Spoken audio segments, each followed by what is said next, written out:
Yesterday we have seen about carbohydrates. Now today we are going to see about fats and proteins. So first we are going to discuss about fats. What are fats? Why fats are needed to our body? Fats also provide energy, same like carbohydrates, but it provides double the amount of energy. Then in what food items fats are present? It is present in ghee, butter and oil. So these are few examples where we can see fats.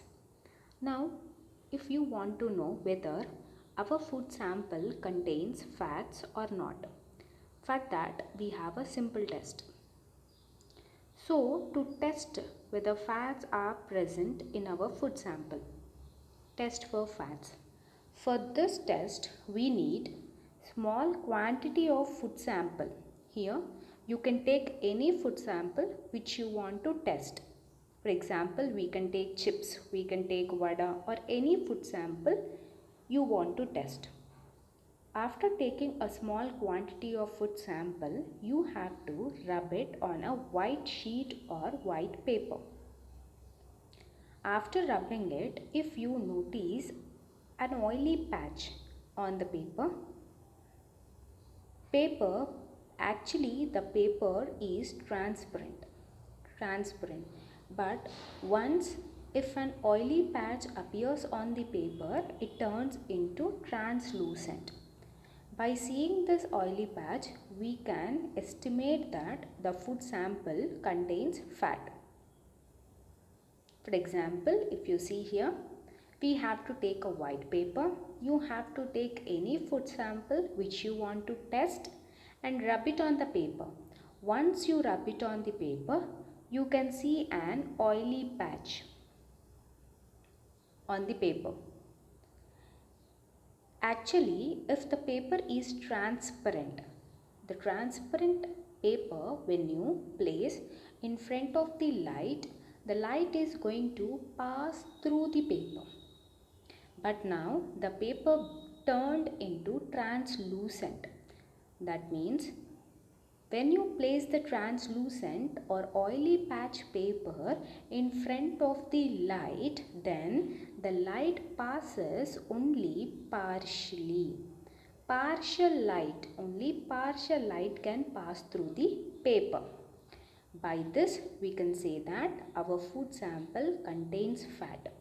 Remember, if your white paper or a white sheet has an oily patch and the paper becomes translucent, then we can say that our food sample contains fat. If at all your white paper does not have any oily patch or it doesn't become into translucent, then we can say our food sample does not contain fats. This is all about your test for fats. Now we are going to see about our next nutrient, that is protein. Why does our body needs protein? Proteins build the body and proteins helps in growth. If you want to become strong, you have to take proteins in your food. As you are in a growing stage, if you eat more amount of protein food, it helps to grow in a very fast rate. And also proteins are going to repair the cells in the body. For example, if you have any wound, your cells in your body will get damaged. If you eat proteins have a capacity to repair the cells and replace the damaged cells with new cells. So that is the advantages of having proteins in your diet. Then what type of food you have to consume if you want proteins, if you want to add proteins to your body? So here are few examples of protein food: milk, eggs, meat, pulses. So these are the examples of few protein food. Pulses, all dal family comes under pulses. So those who belongs to vegetarian, they can eat pulses. If they eat pulses, they get proteins. And milk. Every day I hope so you are drinking milk. It has protein content. So if you drink milk, it helps you to grow faster. So these are the examples of protein food. Now, if you want to know whether your your food sample contains proteins or not, for that we have to conduct an activity. What is that activity? For this test, we have to keep two solutions ready with us. What are those two solutions? Copper sulfate solution and sodium hydroxide solution. These two solutions we have to keep ready if you want to do this test. Copper sulfate, generally it is available for us in powder form or crystal form. So we have to make this into liquid form. How can we do this? We have to take copper sulfate powder or crystals and you have to mix it with the help of water. You have to dissolve copper sulfate powder or copper sulfate crystals in water. Once if you dissolve that, your copper sulfate solution will be ready. In the same way, sodium hydroxide is also available in the powder form. So to make it into solution, we have to add 100 ml of water so that it turns into liquid form. Then later on, what we have to do is we have to take any food sample whatever you want to test. For example, here you are taking, if you are taking dal as your food sample, directly you can't add copper sulfate and sodium hydroxide to the dal. First you have to, why can't we add? Because it is in a solid form. So we have to convert it into liquid form. For that we have to grind the dal.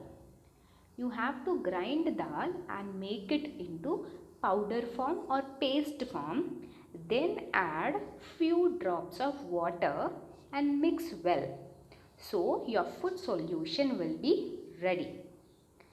After your food solution is ready, to that food solution you have to add 2 drops of copper sulfate solution and 10 drops of sodium hydroxide solution which we kept ready.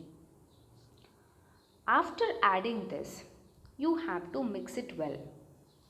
After mixing it well, if you notice a color change to violet or purple color, then you can confirm the presence of protein in your food sample. Here once again we are going to see.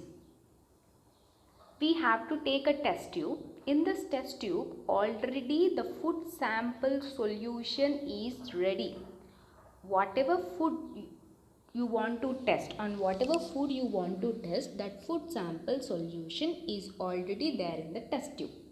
Food solution. To this food solution you have to add copper sulfate solution. What we have to add? We have to add copper sulfate solution.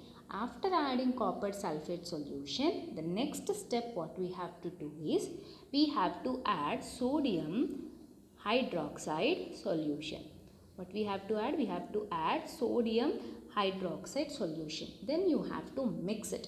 After mixing it properly, if the solution turns into purple or violet color, in this color, if the solution, if you can see a color change to violet or purple color, then you can say that your food sample contains proteins.